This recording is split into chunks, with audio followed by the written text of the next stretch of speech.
Hey everyone, and welcome back. This is today's Takes with Alex, and I'm your host, Alex. Today we're talking about negative net migration, and it's a big deal. Imagine a country where, for the first time in over 50 years, more people are leaving a country than entering the country. That's exactly what happened in the United States in 2025. Today we're breaking it down. What is it? Why it happened in 2025? What the numbers say? And what supporters argue it means for the country. First, let's define the term.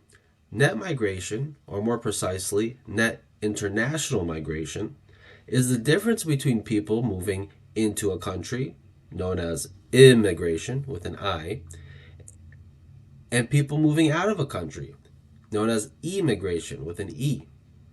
Positive net migration means more people are coming in than leaving. The U.S. has seen this for decades, often by the millions. Negative net migration flips that. More people leave than enter. The result? The foreign-born population shrinks, and overall population growth slows if births and deaths stay the same. For years, U.S. net migration was strongly positive. In recent peak years like 2023 and 2024, estimates reached over 2 million, even up to nearly 3 million in some reports. But in 2025, everything changed. According to a January 2026 analysis from the Brookings Institution, a respected think tank, net migration turned negative for the first time in at least half a century. Their estimate, between 10,000 to 295,000 less people entered the country. Other sources align with this historic shift. The U.S. Census Bureau's 2025 population estimates showed a sharp drop in net international migration down to about 1.3 million for the period mid-2024 to mid-2025. That's more than a 50% plunge from the prior year, with projections trending even lower and possibly negative if policies continued. Reports from outlets like the Washington Post, ABC News, and others confirmed 2025 marked the end of massive inflows and the start of the reversal. But why did this happen?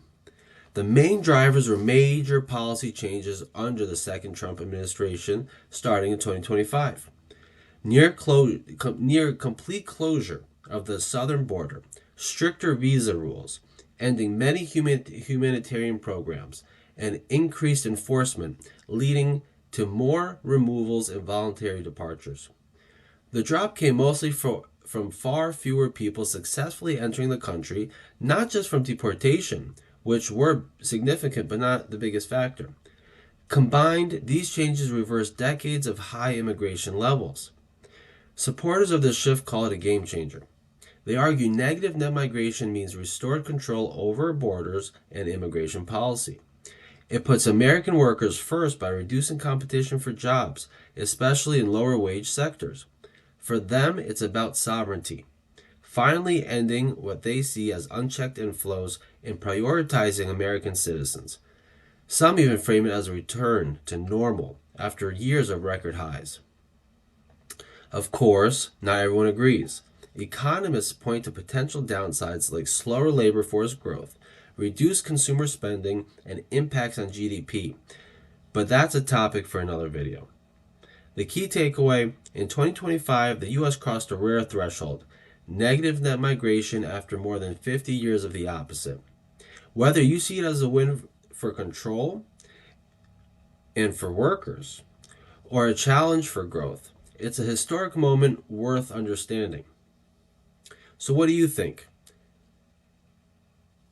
Is it good for America, or is it risky long term? Go ahead, drop your thoughts in the comments. Like and subscribe for more breakdowns on big trends like this.